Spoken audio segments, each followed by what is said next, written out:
హమ్మయ్య! ఒక పనైపోయింది. 5, 6 నెలల సంధి ఎండకు ఎండి, వానకు తడిసి, ఒంట్లో పానం మంచిగా లేకున్నా పబ్లిక్‌ల తిరిగి, గిలాస పార్టీయోలను, పువ్వు పార్టీయోలను పక్కపొంటేసుకొని, పబ్లిక్‌ల తిరిగి ప్రచారం చేస్తే పడ్డ కష్టానికి ఫలితం దక్కింది. అట్లిట్లా ఓట్లు ఒడిసినాయి. పొయ్యిందనుకున్న అధికారం చేట్లకొచ్చింది. ఇక ఓట్లల్ల గెలిచి ఏపీలో అధికారంలోకి వచ్చినాక సైకిల్ పార్టీ పెబ్బ చంద్రాల్ సారు ఏమంటుండో ఒక్కసారి వినొద్దాం పారి. ఏపీలో ఓట్ల లెక్కలు సాలైన కాంచే కాలువలో నీళ్లు బారినట్టే ఒగలెనక ఒగలు గెలుపు బాట పట్టిలు ఏపీలో సైకిల్ పార్టీ లీడర్లు. అట్ట ఏపీలో పోటీ లేదు మాకన్నట్టు వాళ్ళు వన్ సైడ్ అన్నట్టే ఓట్లు పడ్డాయి లీడర్లకు. ఏ పెట్టెలో తెలిసినా పసుపు పార్టీ వాళ్లకు ఇటు గిలాస పార్టీ వాళ్ళకే ఓట్లు ఎక్కువ వెళ్ళినాయి. గట్ల ఏపీలో పొత్తుల సైకిల్ పార్టీ వాళ్ళు, గిలాస పార్టీ వాళ్ళు, పువ్వు పార్టీ వాళ్ళు కలిసి సర్కారును సాల్వ్ చేసేందుకు తయారైతున్నారు ఇప్పుడు. ఇక ఓట్లల్లో గెలిచినాక తోల్తా సైకిల్ పార్టీ పెబ్బ చంద్రాలు సారు మైకుల ముంగడికి వచ్చిండు. మేము అన్ని ఎన్నికల కంటే ఇది ఒక తెలుగుదేశం పార్టీ చరిత్రలో, ఆంధ్రప్రదేశ్ రాష్ట్ర ప్రజల చరిత్రలో సువర్ణాక్షరాలతో లిఖించదగ్గ ఎన్నిక. ఇది ఒక హిస్టారికల్ ఎన్నిక. 94లో మీరు ఒక్కసారి చూస్తే ప్రజా వ్యతిరేకం వల్ల 3 ముఖ్యమంత్రులు మారడం వల్ల ఆ రోజు మీరు ఎన్నికలు చూస్తే దగ్గర అపోజిషన్ పార్టీకి రిక్వైర్డ్ నెంబర్ అంటే అపోజిషన్ లీడర్గా వచ్చే స్టేటస్ రాకుండా వచ్చాయి. అవన్నిటిని మరిపించే విధంగా ఈసారి ఊహించని విధంగా వచ్చింది. ఆగనాట సైకిల్ పార్టీ చరిత్రలనే ఇది పెద్ద గెలుపాట. వాళ్లకు చరిత్రల సువర్ణాక్షరాలతో రాసుకోవచ్చు అన్నట్టే మాట్లాడుకొచ్చిండు చంద్రాలు సారు. అంతేకాదు సందుల సందని ఇటు ఇన్నొద్దులు అధికారంలో ఉన్న పంక పార్టీ వాళ్ళను కూడా గట్టిగానే అరుచుకున్నాడు. ప్రజలు ఇచ్చిన తీర్పు మీరు చూస్తే అహంకారం, నియంతృత్వం, విచ్చలవిడితనం ఏదంటే అది చేస్తాననుకుంటే ప్రజలు క్షమించే పరిస్థితులు లేరు. అదే ఈరోజు నిరూపించే పరిస్థితికి వచ్చారు. ఒక మాటలో చెప్పాలంటే ఈసారి వీళ్ళు చేసింది గుణపాఠం పాలకులకు కాదు, అవినీతి అహంకారంతో ముందుకు పోయి ఎలాంటి ధ్వంసకారులకైనా ఇదే జరుగుతుందని నిరూపించారు ప్రజలు. పటేల్ పట్వారి మా దిక్కుంటే ఎట్టెట్ట కొడతావో కొట్టలా చూస్తా అన్నట్టే చేసిర్రట. ఒంటెద్దు పోకడకు పోతే ఎవరికైనా గిదే గది పడుతుంది అన్నట్టే దుబ్బెత్తి పోసిండు. నాకు, మా కుటుంబానికి, మా మిస్సెస్కి జరిగినటువంటి అవమానానికి నా జీవితంలో ఎప్పుడు బాధపడలా. నా మీద బాంబులతో దాడి చేసినప్పుడు కూడా వీరోచితంగా ఎదుర్కొన్నాను. 2003 సెప్టెంబర్, అక్టోబర్ నాకు ఇప్పటికి కూడా జ్ఞాపకం. ఆ రోజు నా మీద బాంబులు చేసినప్పుడు చాలా పానిక్ రియాక్షన్లో కూడా నేను భయపడలేదు. అలాంటి వ్యక్తిని మీరు చూస్తే ఆ సంఘటన చూసిన తర్వాత ఇలాంటి కౌరవ సభలో ఉండడం కరెక్ట్ కాదని అసెంబ్లీలో చెప్పి దానికి కూడా మైక్ ఇవ్వకపోతే చెప్పేసి బయట వచ్చి ప్రెస్ కాన్ఫరెన్స్ చెప్పి అనౌన్స్ చేశాను. ఆగనాట బాంబులేసినాడు కూడా జంకలేదాట, బాధపడలేదాట. అన్యాలంగా మా ఇంటి వాళ్ళను అనరాని మాటలు అన్నారు, మా పాపం తగిలింది అందుకనే గిట్ట అయింది అన్నట్టే సాపించిండు చంద్రాలు సారు. ఇగో ఇట్ట ఏపీలో ఎలుగులైనాక తోల్తనే ఎగస్ పార్టీ వాళ్లకు సురుకలు పెట్టిండు. మరి చూడాలే ఇక ఈ 5 ఏళ్ళు ఎట్టెట్టయితది ఏంది అనేదిగా.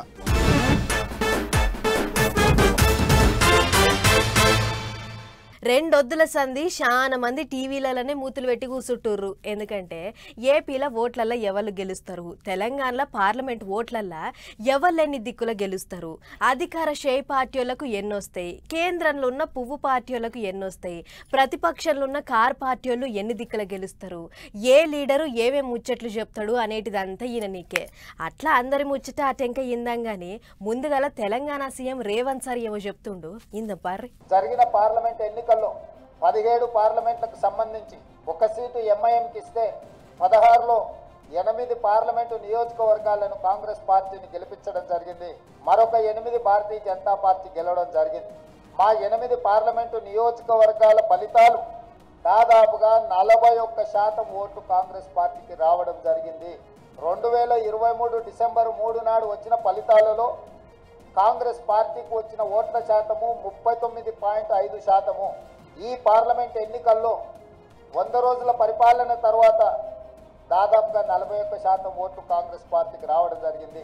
తెలంగాణలో పార్లమెంటు ఓట్లు ఓడిచినాక తొలత సీఎం సార్ ఇట్ట మాట్లాడిండు. వాళ్ళు సగం వీళ్ళు సగం అన్నట్టు అటు పువ్వు పార్టీ వాళ్ళు సగం ఇటు మేము సగం పంచుకుంటే ఇంకోటి ఎప్పటి లెక్కనే మజ్లీస్ వాళ్ళు ఎత్తుకపోయిర్రు అనుకొచ్చిండు సీఎం సారు. పోయిన పారి కంటే ఈ పారి షెయి పార్టీకి ఓట్ల శాతం ఇగింత ఎక్కువనే పెరిగింది అంటున్నాడు. అంతేకాదు ఇటు తెలంగాణలో పువ్వు పార్టీని గెలిపియడానికి కారు పార్టీ వాళ్ళు ఆత్మ బలిదానాలు చేసిరట. వాళ్ళ అవయవాలన్నిటిని పువ్వు పార్టీ వాళ్ళకు అమ్ముకున్నారు అన్నట్టే పొట్టు చాపించిండు రేవంత్ సారు. కేసీఆర్ అవయవ దానం చేసిండు బీజేపీకి. ఆయన ఆత్మహత్య చేసుకోవడం ద్వారా ఆయన కిడ్నీలు ఆయన కళ్ళు ఇవన్నీ మోడీకి బదిలీ చేసిండు. ఆ బెనిఫిట్ ఏందో బెయిలా లేకపోతే ఇంకేదన్నా అక్రమ సంపాదన అనేది మీరు విశ్లేషించాలి. కేసీఆర్ సార్ ఒక్కడే కాదట, కారు పార్టీ వాళ్ళంతా వాళ్ళ అవయవాలను అమ్ముకున్నారట పువ్వు పార్టీ వాళ్ళకు. బీజేపీ గెలిచిన 8 పార్లమెంటు నియోజకవర్గాలలో బీఆర్ఎస్ 7 సీట్లలో డిపాజిట్లు కోల్పోయింది. ఆదిలాబాద్ కావచ్చు, నిజామాబాద్ కావచ్చు, కరీంనగర్ కావచ్చు, మల్కాజ్గిరి కావచ్చు, సికింద్రాబాద్ కావచ్చు, చేవెళ్ళ కావచ్చు, మహబూబ్ నగర్ కావచ్చు. ఈ 7 పార్లమెంటు నియోజకవర్గాలలో బీఆర్ఎస్ డిపాజిట్లు కోల్పోయి బీజేపీని గెలిపించడం ద్వారా బీఆర్ఎస్ నాయకులు ఆత్మ బలిదానం చేసుకొని అవయవ దానం చేసిండ్రు బీజేపీకి. 8 దుక్కుల పువ్వు పార్టీ వాళ్ళు గెలిస్తే అందులో 7 చోట్ల కారు పార్టీ వాళ్లకు పెట్టిన డిపాజిట్ కూడా రాలేదనుకుంటా పొట్టు ఆడిపోసుకున్నాడు సీఎం సారు. ఒక కారు పార్టీ వాళ్ళనే కాదు సందుల అన్నట్టు అటు పువ్వు పార్టీ వాళ్ళను కూడా గట్టిగానే అరుచుకున్నాడు. 303 సీట్లున్న బీజేపీ 240 సీట్లకు పడిపోయింది. అంటే మోడీ గ్యారంటీని ఈ దేశ ప్రజలు తిరస్కరించిండ్రు. మోడీ గ్యారంటీకి ఉన్న వారంటీ అయిపోయింది. ఇక మోడీ కాలం చెల్లిపోయిండు అని చెప్పి దేశ ప్రజలు తీర్పిచ్చిండ్రు. ఆగనాట మోడీ గ్యారంటీకి వారంటీ అయిపోయిందట. ఇట్టా పార్లమెంటు ఓట్ల లెక్కలన్నీ ఓడిచినాక ఇటు తెలంగాణలో ఉన్న కారు పార్టీ వాళ్ళను అటు సెంటర్లో ఉన్న పువ్వు పార్టీ వాళ్ళను ఇద్దరిని మడత పెట్టి మూట కట్టినట్టే అరుచుకున్నాడు సీఎం సారు. చూడాలే మరి దీని మీద అటు పువ్వు పార్టీ వాళ్ళు ఏమంటారు ఇటు కారు పార్టీ వాళ్ళు ఏమంటారు అనేదిగా.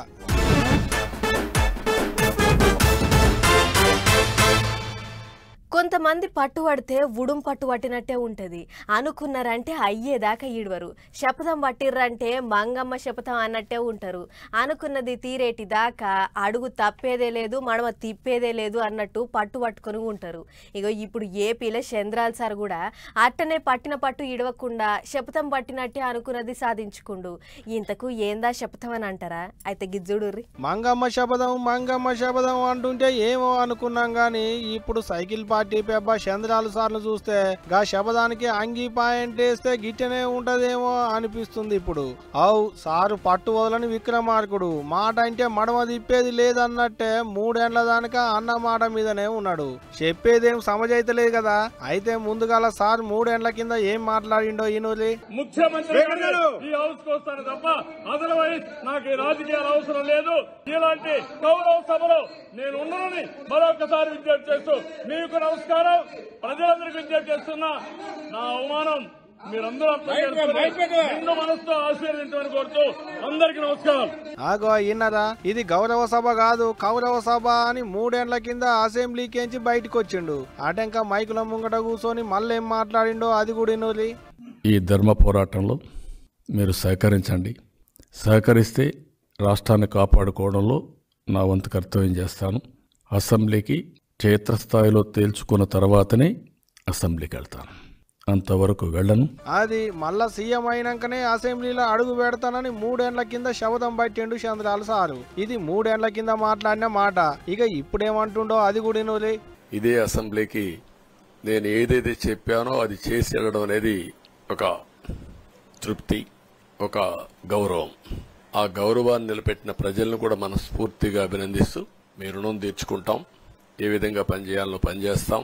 ఇగో ఇట్ట అప్పుడు పంక పార్టీలు అధికారంలో ఉన్నప్పుడు నిండు సభల చంద్రాల సార్ను వాళ్ళ ఇంటి ఆమెను చిన్నతనం చేసి మాట్లాడిలని మనసు నొచ్చుకొని మళ్ళా సీఎం అయినాకనే అసెంబ్లీలో అడుగు పెడతా అని శపథం పట్టిండు చంద్రాల సారు. అనుకున్నట్టే ఇప్పుడు మళ్ళా 3 ఏళ్ల తర్వాత పంక పార్టీని ఓడించినాం, మేమే గెలిచినాం, మళ్ళా సీఎం అయినా ఇక ఇప్పుడు కుడికాలు పెట్టి అసెంబ్లీలకు పోతా నా కుర్చీలో కూసుంటా అన్నట్టే మాట్లాడుకొచ్చిండు చంద్రాల సారు. ఏదైతే గాని చంద్రాల సారు అనుకున్నట్టే పట్టు వదని విక్రమార్కుని లెక్కనే పట్టిన బాటను ఇడవకుండా పంక పార్టీని ఓడిచ్చిండు అనుకుంటున్నాట ఇప్పుడు ఏపీ పబ్లిక్. చూస్తుంటే వాజీబే అనిపిస్తుంది కదా, ఏమంటారు మీరు?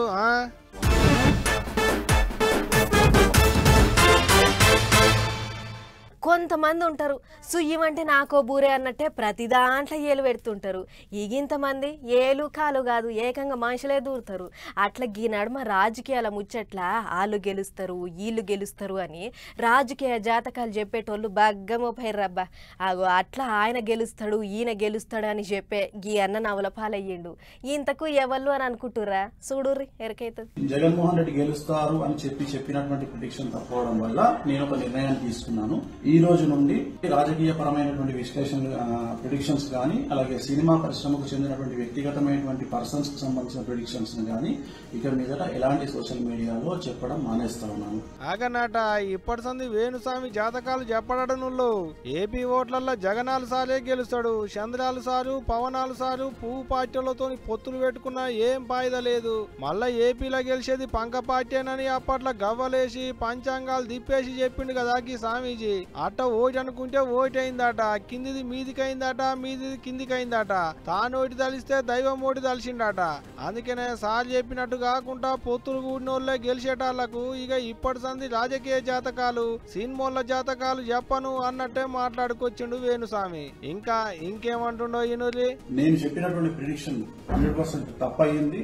దాంతో ఖచ్చితంగా నేను ఒప్పుకుంటా ఉన్నాను. ఈ రోజు జరిగినటువంటి దీనికి ఖచ్చితంగా నేను వెంకటేశ్వర స్వామి వారిని మరియు కామాఖ్య అమ్మవారిని క్షమాపణలు కోరుకుంటూ నేను చెప్పింది తప్పైంది కాబట్టి ఆ దేవతలను నన్ను ఎల్లప్పుడూ నాతో ఉండేటువంటి దేవతలకు నేను క్షమాపణలు చెప్తూ. ఆగనాట ఏది చెప్పినా పంచాంగం చూసే చెప్తాడట. గట్ల ఆయన చెప్పిన జాతకం తప్పైందట. తప్పుడు జాతకాలు చెప్పినందుకు నన్ను క్షమించులి అని అంటున్నాడు వేనన్న.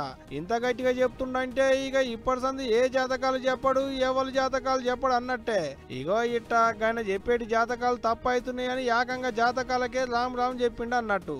మరి చూడాలే మళ్ళీ ఎప్పుడన్నా యాదికొచ్చి పంచాంగం పట్టుకుంటాడో లేకుంటే అన్న మాట మీదనే నిలబడి ఇక ఇప్పటి సంది జాతకాలను ఇట్టనే వదిలేస్తాడో లేదో అనేది. గాని ఏదైతే మొత్తానికైతే ఓట్లు చేయంగా చాలా మందికి జ్ఞానోదయం అయింది అనుకుంటున్నారట ఏపీ పబ్లిక్.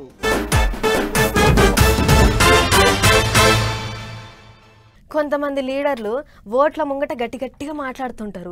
పడని పార్టీల మీద దుబ్బెత్తిపోస్తుంటారు, సవాళ్ళు ఈసురుతుంటారు. అటెంక సవాళ్ళల్లో ఓడిపోయినాక మాట మారుస్తుంటారు. అగో అట్లనే ఏపీ ఓట్లలో ఇసిరిన సవాళ్ళు ఓడిపోయినందుకు ఈసారి ఏమో అంటుండు ఈనుర్రి. నమస్కారం అండి.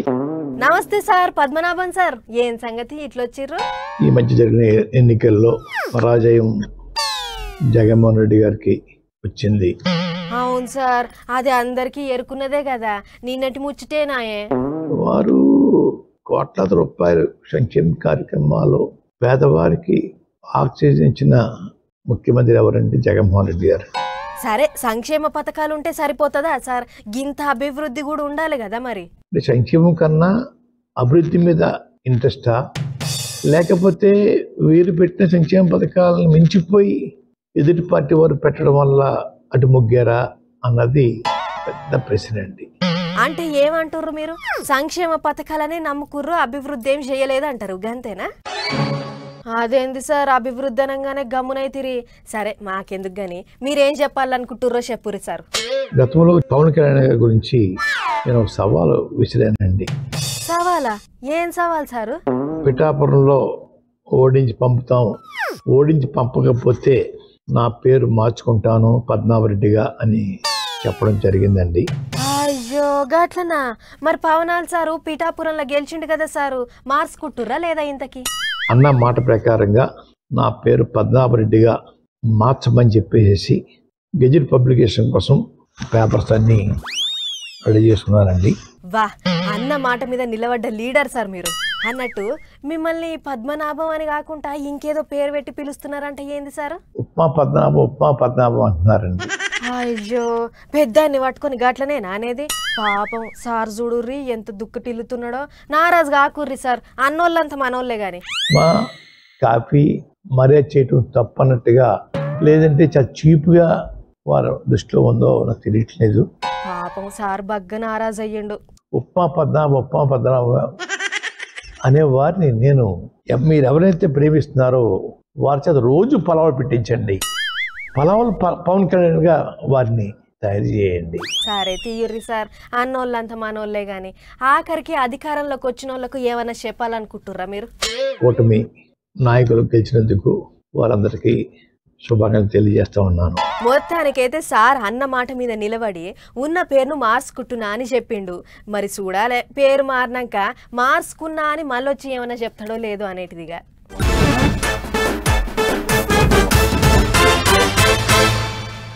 ఎన్నికలలో పోటీ చేసేటోళ్ళు ఎవ్వరైనా మన ఓటు బ్యాంక్ ఎంత, నిలబడితే అందాజా ఎన్ని ఓట్లు పడవచ్చు అని గిట్లా అన్ని తీర్లా చూసుకున్నాకనే పోటీలో నిలబడతారు.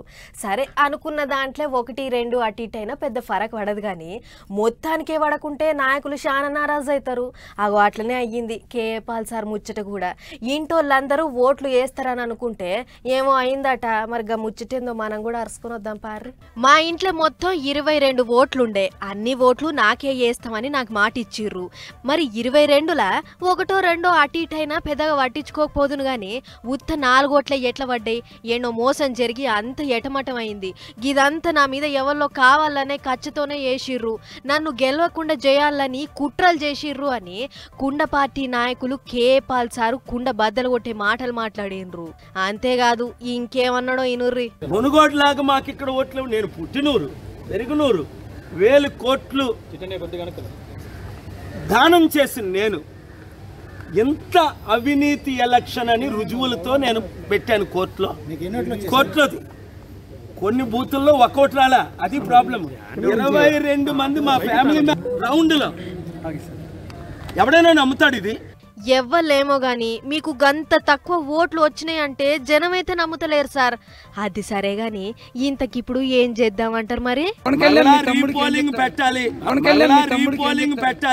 సార్ రీపోలింగ్ పెట్టుడు అంటే కదా అంత పెద్ద లఫడ, చిన్న కథ ఉండదు. అటు మీ ఇంటోళ్ళు వేయలేదంటుర్రు, అటు నమ్మిన జనము వేయలేదంటుర్రు. మరి రేపిగా ఏం చేయబోతుర్రు సార్? చూడు, ఇది అవినీతి ఎలక్షను, అక్రమ ఎలక్షను. పోలింగ్ వెంటనే ఆపాలి, రీపోలింగ్ చేయాలి, రీకండక్ట్ చేయాలి విశాఖపట్నం. మేము కోర్టుకి వెళ్తాం. అంతే సార్, పోవాల్సిందే. వట్టిగా మీ గెలుపును కుట్రలు చేసి ఆపినోళ్ళ సంగతి చూడాల్సిందే అని అంటుర్రు. పాల్ సార్ గెలిచేటోడు గాని జర్రంతలో పోయింది అని అనుకుంటున్న జనాలు.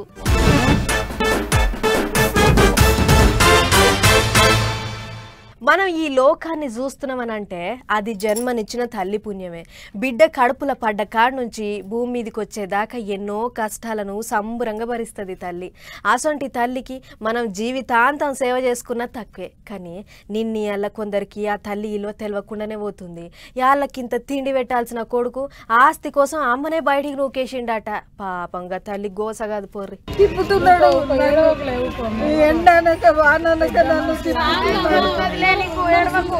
అయ్యో పెద్దమ్మ ఊకో ఏడవకు. చూసిరు కదా, నడిచి నడవలేని గీ ముసలమ్మ న్యాయం కోసం స్టేషన్ మెట్లెక్కింది. పట్నంలో ఉప్పల్ చిల్కా నగర్ దిక్కుండే రమాదేవి అనే గీ పెద్దమ్మకు 3 బిడ్డలట, 1 కొడుకట. అయితే కొడుకు శివశంకరు వాళ్ళమ్మను శీతం గోస పెడుతున్నాడట.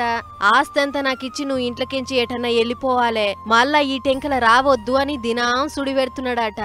కొడుకు వాళ్ళందరూ నన్ను కొడతారు, నన్ను ఇంట్లో ఉండనియకుండా నన్ను టార్చర్ పెట్టి ఎందుకు బతుకుతున్నావే నువ్వు? నీ బతికేందుకే, నీకు తినేందుకే అంటారు. కోట్ల ఆస్తులు తీసుకుండ్రు. నాకు గుట్టకాడ ఎకరాల్లో కొద్దిగా వెంచలు ఉన్నాయి, 10 ఎకరాలు వెంచలు అమ్ముకున్నాడు. ఇంకా ఉన్నాయి, 20 ఎకరాలు ఉన్నాయి. 30 ఎకరాలు కొంటే అది అమ్ముకున్నాడు, ఇంకా 10 ఉన్నాయి. మొత్తం పేరు మీద చేసుకుండు. ఇన్నరు కదా, ఇంత ఆస్తి కూడబెట్టి ఇచ్చిన నన్ను అమ్మ లెక్క కాదు కదా, కనీసం మనిషి లెక్క కూడా చూస్తలేడని శోకం పెట్టి ఏడ్చింది. కొడుకు కొడలు ఇంకా మన్మళ్ళు అందరు కూడి ఇంట్లోకెళ్ళి బయటికి నూకేసిర్రట. అట్లా ఓసారి బిడ్డలు ఇంటికి పోతే అక్కలని చూడకుండా వాళ్ళను నోటికొచ్చిన మాటలు అన్నాడట. ఇక ఎక్కడికి పోవాలో తెలియక ఓల్డేజ్ హోమ్కి పోయి ఉంటున్నదట. ఇక తల్లి బాధ ఎరికైన ఆమె బిడ్డలొచ్చి మేమున్నాంలే అని ధైర్యం చెప్పిర్రు. అక్కలంతా కూడి మా తమ్ముడిని లోపలేయాలే సార్ అని స్టేషన్ కు పోయిర్రు. అయితే ఇంకో అసలు ముచ్చటేంటిదంటే గా సక్కదనాల కొడుకు కోడలు కలిసి ముసలమ్మ సంపాదించిన 2 బిల్డింగ్లల్లో ఓ బడి కూడా నడిపిస్తున్నారట. ఆయన ఆమెమన్నా గొంతెమ్మ కోరికలు కోరిందా? వాళ్ళకింత తిండి పెడితే అయిపోయేది. మరి తల్లినే చక్కగా చూడని కొడుకు పొరగాళ్లకు బళ్ళ ఏం బుద్ధులు నేర్పిస్తాడు అని అంటుర్రు గీ ముచ్చడి చూసిన పబ్లిక్.